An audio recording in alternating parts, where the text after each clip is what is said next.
Hello, everybody, and welcome to another episode of the 5D Show. This is your host, Sean, and I am joined today, right now, by comedian, stand-up comic, Canadian, Leonard Chan. Leonard, how's it going today? I'm doing all right. It's going pretty good, all things considered. Yeah, I think that's the big thing, is all things considered right now. It's always has to have a caveat right now. Yeah. Yeah, it's oh man, crazy times. I never thought just one thing after the other this year. I never thought that I would see some of the stuff we've seen this year in my lifetime, but I guess the issues happening now is, I guess, for the, it's a long time coming. I think it will end up being for the greater good for everybody. Okay. Yeah, it's been about 400 years coming. Yeah, exactly. But yeah, shit is it's gone. Remember when Australia was on fire? Remember when that was a thing? That feels like 1,000 years ago right now. And like 2 weeks ago when coronavirus was a thing. Yeah, coronavirus. Yeah. Yeah, it's crazy. It makes everything feel a lot longer ago than it was. I think this will be 2020 will be the year that everyone's telling their grandkids in 50 years from now. Yeah, so Leonard, I got Leonard here, obviously. I already said that, but so when I was looking up someone to have the chat with here, and I came across Leonard, and I've seen some of his videos and stuff on YouTube, and then checked out your website. So for anyone listening, that's theleonardchan.com. That's the website. There's some funny stuff on there. So on your front page, there's a peanut butter and jellyfish. Yeah, it says it's new. It's a new thing. I listened to those. I think everyone there they had me laughing pretty good. It's like just like, what is it, 19 like somewhat short little clips. It's really good though. Yeah, it's my album. It's on Spotify, it's on iTunes, Apple Music, Deezer, whatever you use. It's on there. Yeah, it's on everything. That's awesome. And then in case anyone listening doesn't know, and I it's on his website as well. I see Leonard won the Absolute Comedy Prove You're a Comic contest in 2016. Yeah, what an annoyingly named contest.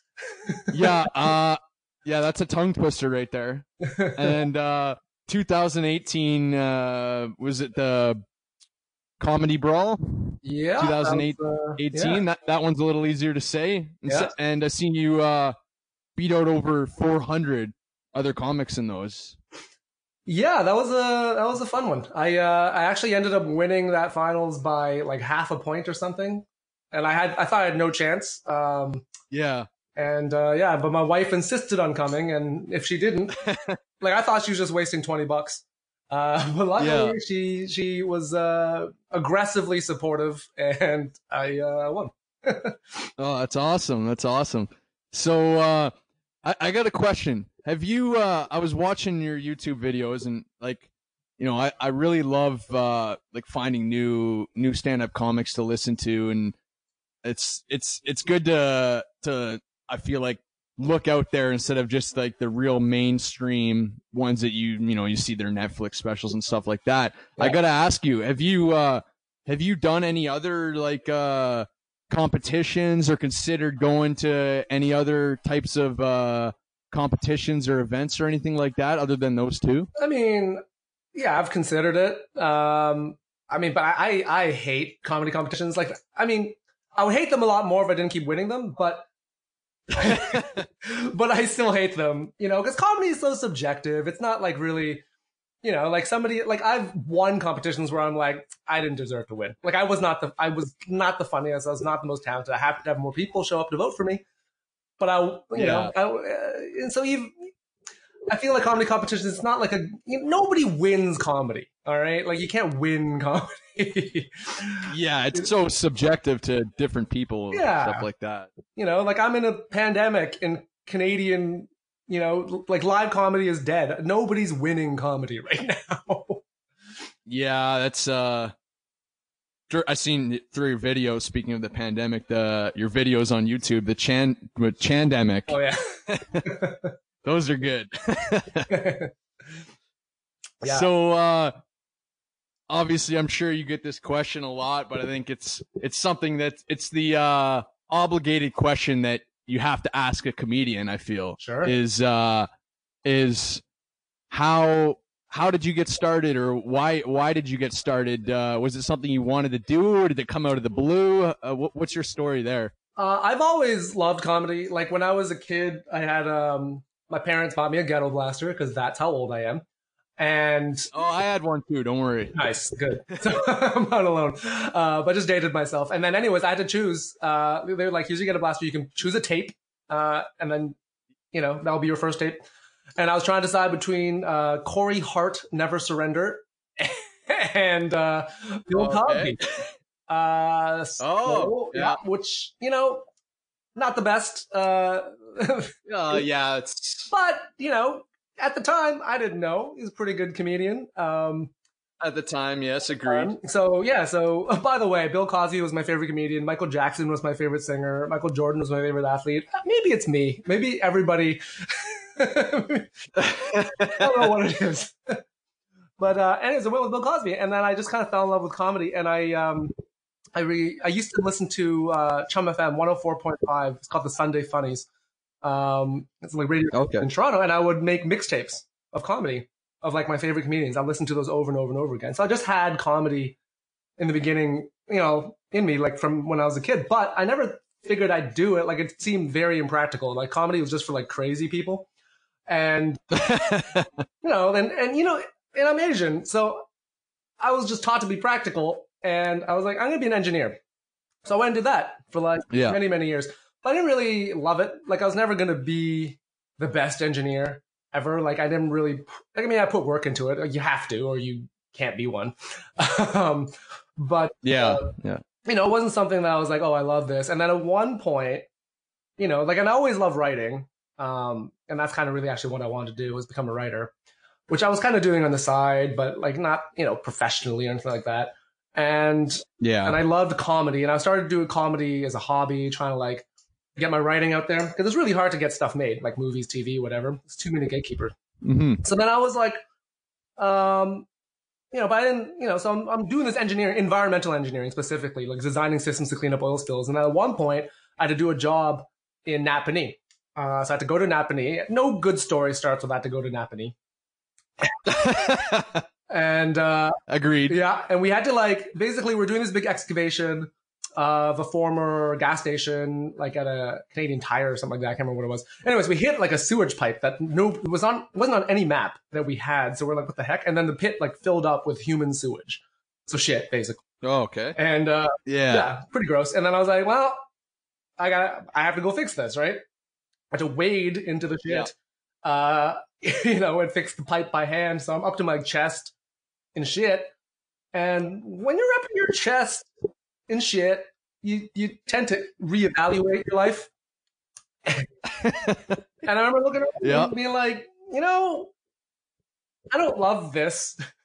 This is my favorite thing right now. I feel like I could be doing something else.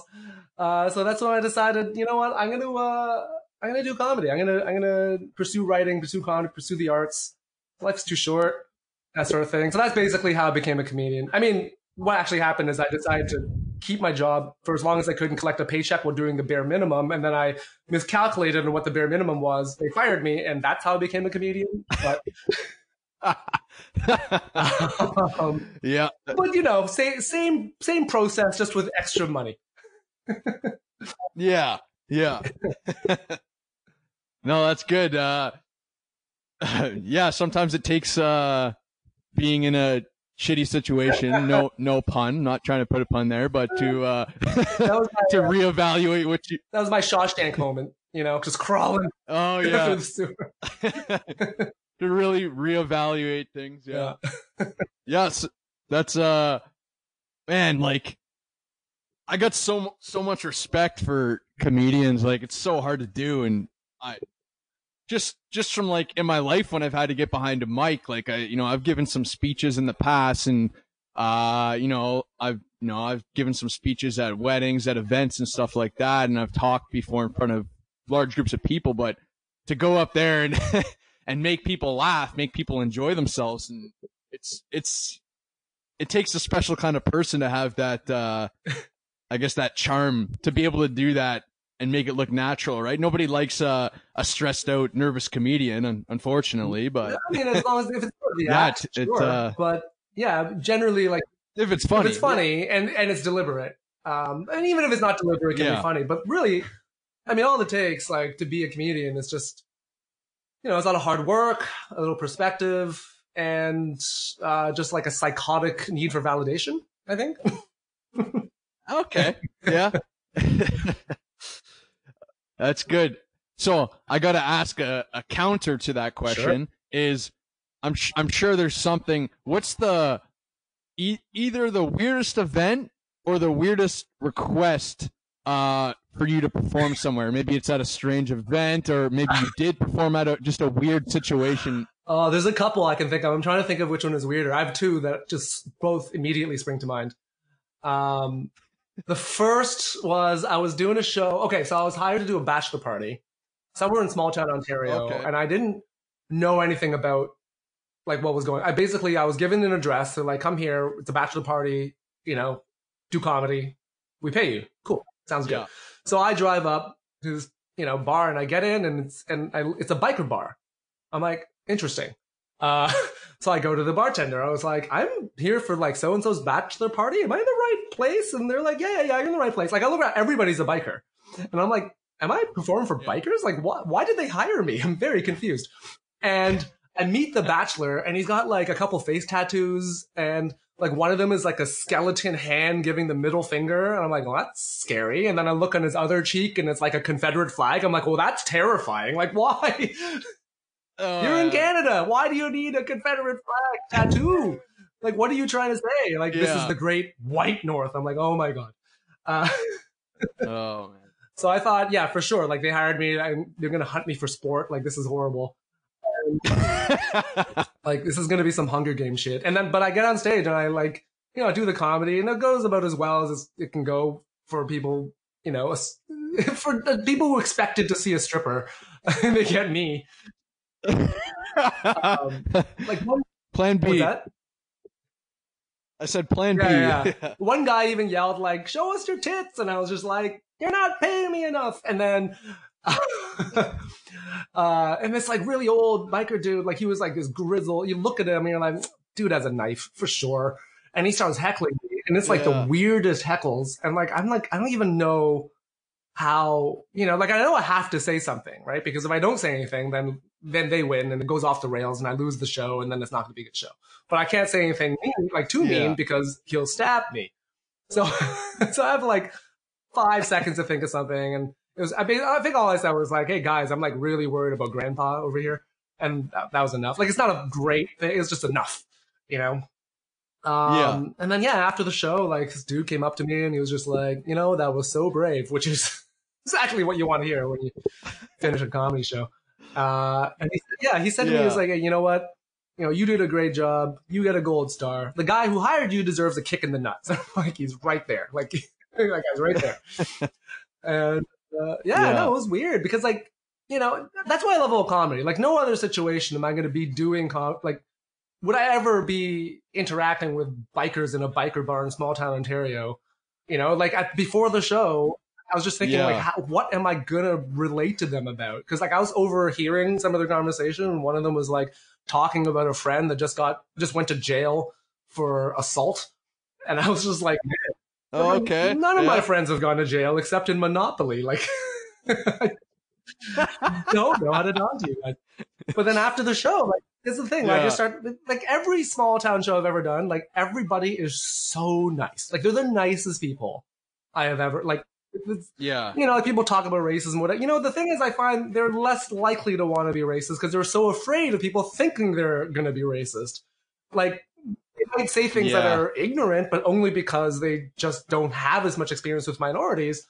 which is why I think it's like super fun, like to go out to these small towns and be the only, like sometimes I'm like the first Asian they've ever seen.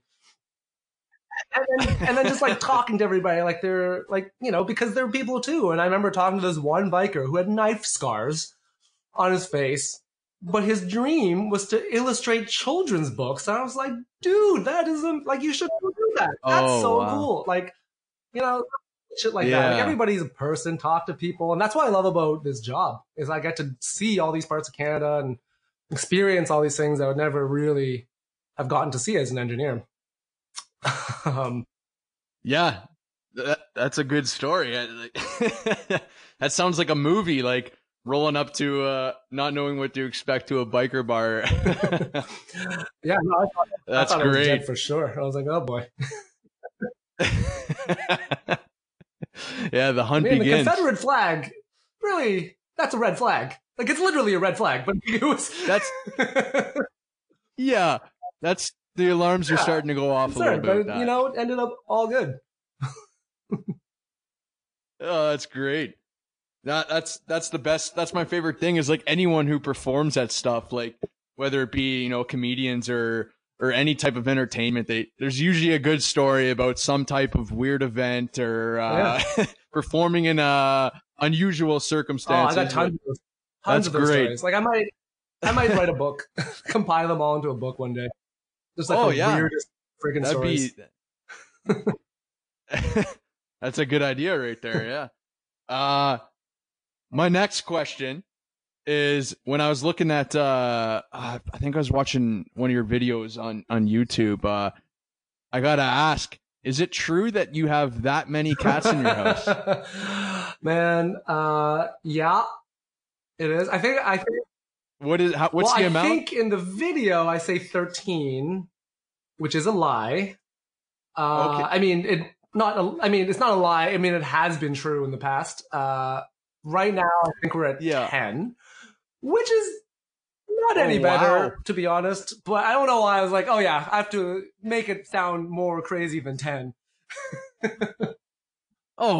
Yeah. 10 isn't crazy enough. 13. It sounds like a better number. Just rolls off the tongue. 13. Yeah. No, we foster home. Oh, wow. 10. We foster cats. My wife is a very good person, and she wants to save all the cats. And she works for an organization called the Annex Cat Rescue, and she participates in programs called Trap and Neuter. And so basically they trap cats off the street, neuter them. I was the first. And and then and then we put them up for adoption. So then when we have cats that are ours, and then we have like the cats that are fosters, and then eventually they go. We've had like hundreds of cats go through here. Yeah. Oh wow, that's amazing. You know, my wife. Here's the thing: is is what I realized. She used to be in the environment. I used to be in the environment, like trying to clean it, and then we both realized, well, this is really depressing. And she got out of it because it just felt like a losing battle, and I got out of it because I was up to my chest and shit, and I think we're both trying to make the world a little bit better, but just in like a smaller way, like so she's saving cats, like she's it's just hard to save the world, but you can save the world around you in small ways, and I think if everybody does that, then the world gets better. That's true. Yeah. No, that's awesome. I love the stories like that. I have some friends that similar situation, but with dogs. One of my good friend constantly has dogs coming through, fostering them, and then they get adopted, and it's cool. I'm an animal guy, so it's cool to hear stories like that. Yeah, and that's awesome. I find it funny. I was going to ask. What's that? Sorry. Pets? I just have one dog right now. Just a little guy. Yeah, a little dog. I'm hoping we're hoping to get a brother for him soon, or a sister for him. Get another dog running around, and he's just a small dog. He's like 10 pounds. Yeah, so I've cats that are big. So the cats, he'd fit in with the cats. He actually likes cats. Him and cats get along with, and he hates dogs. Get him a cat friend. Yeah. He hates dogs, but he loves cats. Time to get a cat. I know a place. I know a place that deals yeah, exactly. cats. So, if you need one, let me know. Let's talk after this. I'll hook you up. I'll hook you up. Oh First yeah. one's free. Oh, definitely. So, the last thing I kind of wanted to chat with you about is I seen you're a Raptors fan. Big Raptors fan, yeah.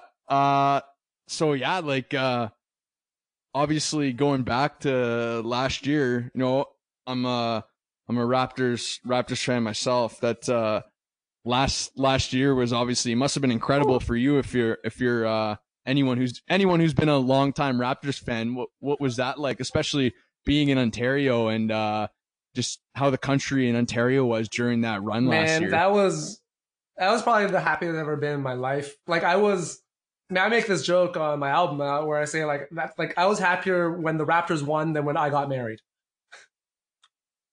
Like I would have divorced my wife and I would have married Kawhi Leonard, and that would have convinced him to stay. Like I would have taken. They tried everything else. I'd be Maybe Leonard, that would have worked. I don't give a fuck. I'd be.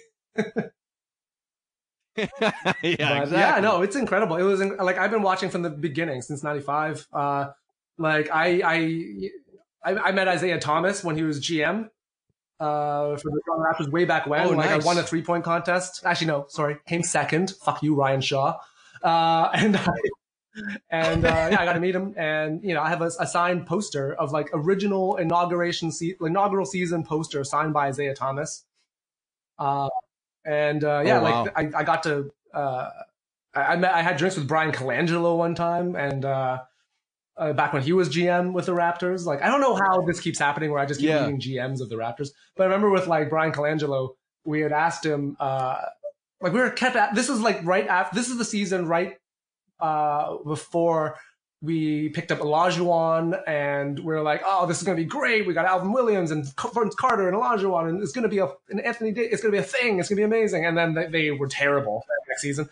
But this is in between those seasons. And then I remember we were asking Colangelo all these questions, and then he wouldn't really answer. He was very cagey. And then one of my friends asked me, he's like, will you ever retire Oliver Miller's number?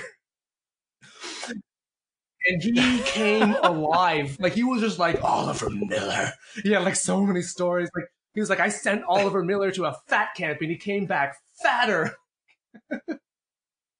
Like, he was so mad about Oliver Miller. And I was like, yeah. Like he was trying so hard. And yeah. And yeah, anyways. But yeah, no, I got to go, you know, like I got to go to a few of the playoff games last year. I got to go to one of the finals games, game 2 against Golden State. I got to touch the trophy. Yeah. Oh yeah. I seen that picture. Yeah, it's me awesome. And the Larry O.B. I'm like, this is great. And yeah, and I was like, I'm happy the NBA is coming back, but at the same time, I was like, it would have been nice to hold on to that trophy for another year. Yeah. No, that's the thing, is like, oh man, like that was crazy. Like when your team wins, like when you've been a lifelong fan of a team like that and they win the championship, it's like it's surreal, because you know I have a few teams in a few different sports. That's the first time in my lifetime that any of my teams that I cheer for won a championship. And it's like you don't really know what it's going to feel like until it happens. Oh, it's incredible. It's awesome. Like, man, I got into baseball in '89. So I got really lucky with that. Oh, I was wow. probably like 12, 13 years old. Yeah, I can do the math. 12. I was 12. And my dad just got me into baseball because he was into baseball. So then that's actually how we started bonding as father and son, like through so two Asians bonding over this American pastime. Yeah, like he taught me the rules and we were watching, and then so it was just perfect. Like, you know, 4 years later, blam, world championship, and a year after that, blam, another world championship, and it's just like, and then that was it. That was no more world championships for 50. No, a couple good teams, Argos and the Rock, and the MLS. I guess, does that count? Yeah, that counts, but. Yeah, no, that's I like the Jays as well. Going to a Jays game in a nice summer day is it's hard to beat that. Oh man, I love that. But yeah, the Jays had those playoff runs for the Jays were exciting too. Too bad they couldn't get a little further, but oh, sorry, go on. hopefully. Oh no, I was just saying. Hopefully, they're rebuilding now. Hopefully, they're back there sooner rather than later. I went to the playoff game against the Rangers, I want to say, a while back, and it went to like 17 innings. Something really stupid, like some absurd number of innings that it went into like extra innings. But they stopped serving beer at like the seventh inning, right? And remember, I should go get some more beer, and so I go and. There's a dude in line, and the cashier's like, "I'm sorry, we're not selling any more beer." It's like past them. I was like, "Okay, no worries." And this guy next to me, he was like, "You know what? Well, that's bullshit." And he picks up like the payment unit, and he like, throws it, and I was like, "Dude, you are the reason why I'm not allowed to have a beer."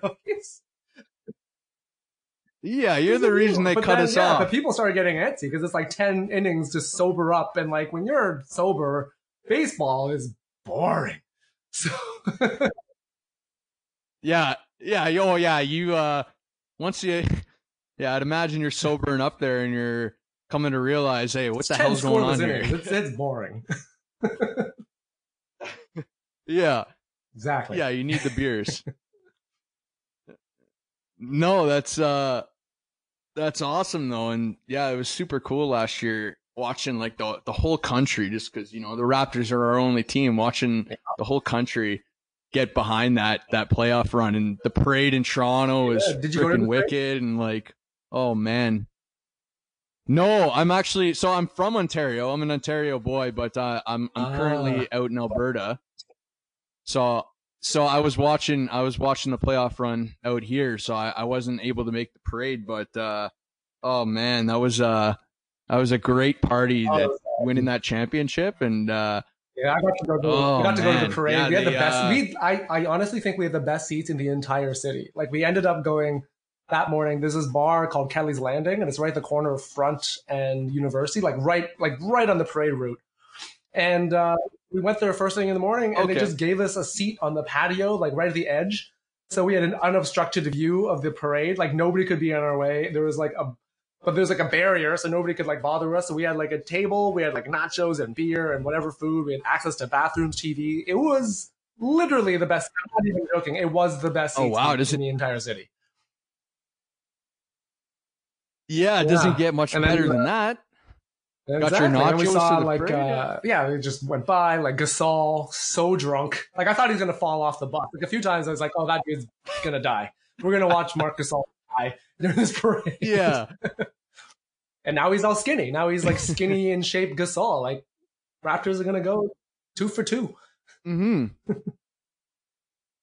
Yeah, I hope so. Like we talk about like coming back this summer. Like, yeah, it's gonna be different, but I'm glad that the NBA and sports are gonna go on. Like I haven't heard much about the MLB. I think they're still trying to sort that out, but I think it's going to be, it'll give us something after this lockdown and everything going on. It will give fans of sports something to watch and something to get excited about. And man, I'd love if the Raptors could go back. I mean, after losing Kawhi, everyone counted them out this year, and they were looking pretty freaking good this year. I mean, I was there. I actually went to the first game when Kawhi came back to Toronto with the Clippers, and the Raptors were kind of on like a bit of a losing streak at that point, and we needed to turn it around. And I was just like, this is it. This is the game. All right, we're going to turn it around. We're going to beat the Clippers. It's going to be an amazing turnaround. Incredible. And then the Clippers blew us out, and I was like, this is so sad. This is like when like an ex-girlfriend comes back and just sees your life is in a shambles. I'm like, this is not. We're better than this. Oh yeah, no. That'd be great. Let's go for the repeat this year. I mean, it might look a little different. I don't know if there's going to be allowed to be parades and street parties, but I'm sure us Canadians will make do with what we have. We're finding good reasons to go out and march down the streets. I feel like that would also be a good reason. Yes, agreed. So one last thing before we wrap up, I like to finish with a little game or something. So I'll give you either two different types of games. Either fire away. So I'll give you a few quick questions that you can just answer real quick. Or this or that. So the two options, your preference of the two options. Let's go with fire away. That what do you want like to do? A little more open-ended. All right, fire away. So, okay, we'll start. I got to start with this, and hopefully it doesn't get you in trouble. I'm gonna get canceled. Favorite favorite animal. Cat. Out of any animal. I have to say this. They're looking at me right now. Good man. Dude, you don't want to piss off a cat. My cat could easily kill me when I sleep. Just has to open an anatomy textbook and I'm dead.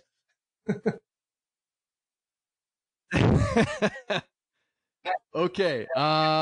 Next, you could have dinner with any three people, dead or alive. All right. I'm gonna say, I don't know. Einstein just popped into my brain. I don't know why, but it's there.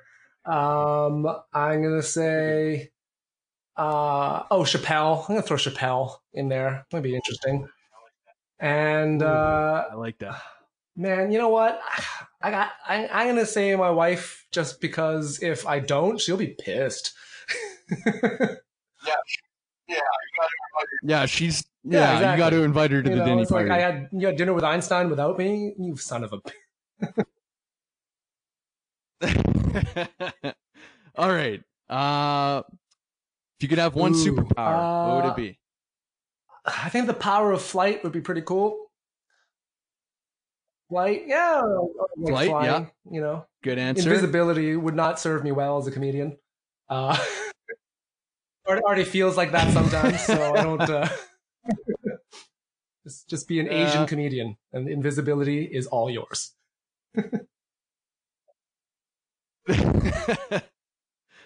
Okay, this is a good one. Favorite word.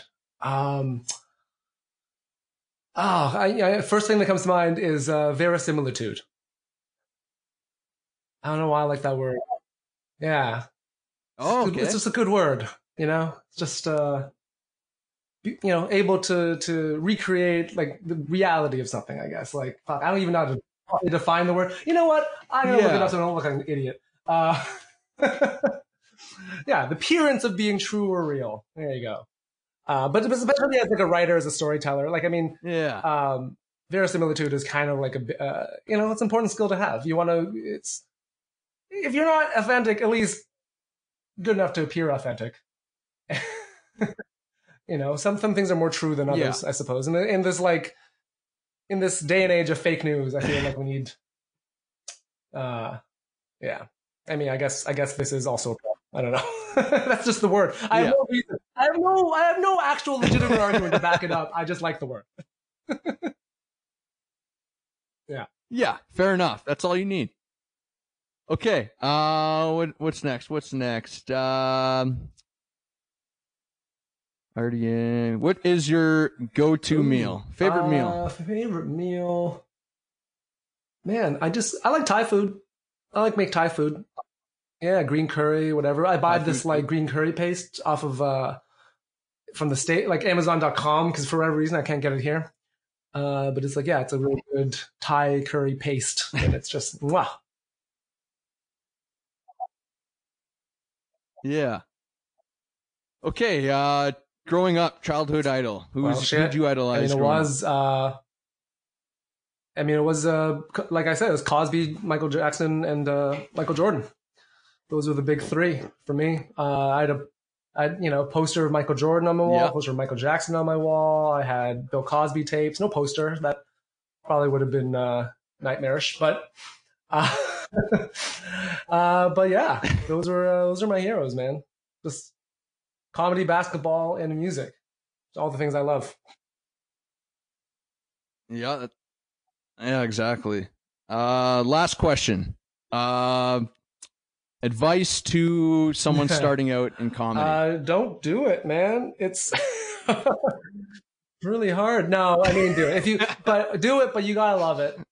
You know, don't you gotta like? There's no other reason to do it. Yeah. You know, if you're doing it for fame or money or whatever, like, I mean, take it from me, you're only going to be semi-famous and mostly rich. But like, it's not really. No, at the end of the day, it's just. I think it's just do it if you love it and say what you want to say, and just if you're gonna say it, make sure you believe it. You know, don't say anything you defend, and don't put anything out. You know, underneath the best of your abilities, because it's your art, and just enjoy, and don't quit your day job. My God, do not quit your job. You absolutely have to. I cannot stress that enough. Unless you're even then I didn't quit my job. Shit. Right, I held on to it as long as I could. Don't quit. That's true. Job. Yeah, I toughed it out. Don't quit your job. Toughed it out. Absolutely have to. But that's pretty much it, man. Do it if you love it. Yeah. Yeah, that's exactly. Good. Yeah, just like anything. Well, anyways, we'll let you go. Thanks a lot for coming on. It was fun chat. It was fun shooting the shit with you. No problem. Thanks for having me on. Thanks a lot. Yeah. Yeah, take care and enjoy hopefully some basketball. Will do, man. Have a great pandemic. Will do, man. Have a great